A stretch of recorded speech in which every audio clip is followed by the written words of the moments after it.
राम कथा क्या है? पूरी राम कथा को अगर आप देखेंगे तो सब विषम परिस्थितियों में जो चीजें सोची नहीं थी वो चीजें सामने आ जाएं, और उस ऐसी परिस्थिति में आप किस प्रकार के कर्म करते हैं कि आपके वो श्रेष्ठ कर्म आपके जीवन को बदल दें। आप बताइए, राम कथा में जितनी भी चीजें हुई हैं वो पहले से योजना में नहीं थी, अचानक से हो रही, कभी सोचा भी नहीं था ऐसा होगा, वो चीजें अपने आप होने लगी। और हमारा जीवन भी ऐसा ही है।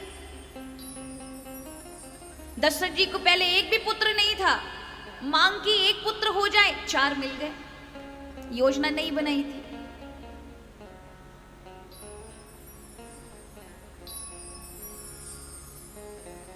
थोड़े बचपन में बड़े हुए, विश्वामित्र जी लेने आ गए, सोचा बच्चे बड़े होंगे तब कहीं ना कहीं ग्रह इत्यादि देखेंगे, विवाह करेंगे, तो पहले से धनुष तोड़ दिया महाराज।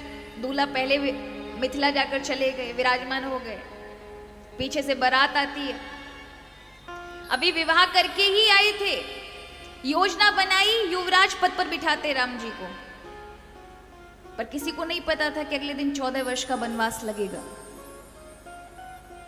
वन में भी अपनी पत्नी के साथ हैं, सोचा वन में 14 वर्ष काट लेंगे, लेकिन उसमें भी मां भगवती का अपहरण कर लिया रावण ने।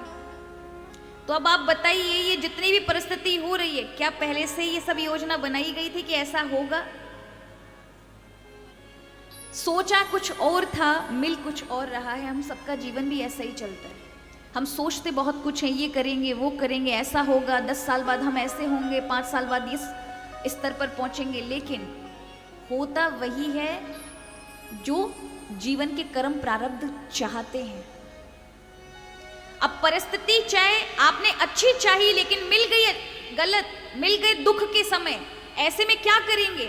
आपके श्रेष्ठ कर्म ही आपके जीवन को बदल कर रखेंगे। इसलिए यहाँ रामायण का मतलब ही यही है कि कैसी भी परिस्थिति हो, कैसी भी सिचुएशन है आपके जीवन में, उस समय आप अपना कर्म कैसे कर रहे हैं, श्रेष्ठ कर्म कैसे कर रहे हैं, अपने आप को धैर्य में कैसे धारण कर रखा है। नहीं, कई लोगों का तो जीवन महाराज दुख की घड़ी देखते ही रोते रोते निकल जाता है, वर्तमान में करना क्या इस पे ध्यान नहीं जाता। हम कैसे कार्य करें जिससे हमारा जीवन बदल जाए, और जो परिस्थिति आई है उसे आप बदल नहीं सकते, इसलिए स्वीकार कर लीजिए, इसी में ही अपने को आगे बढ़ना है। ये राम कथा बताती है।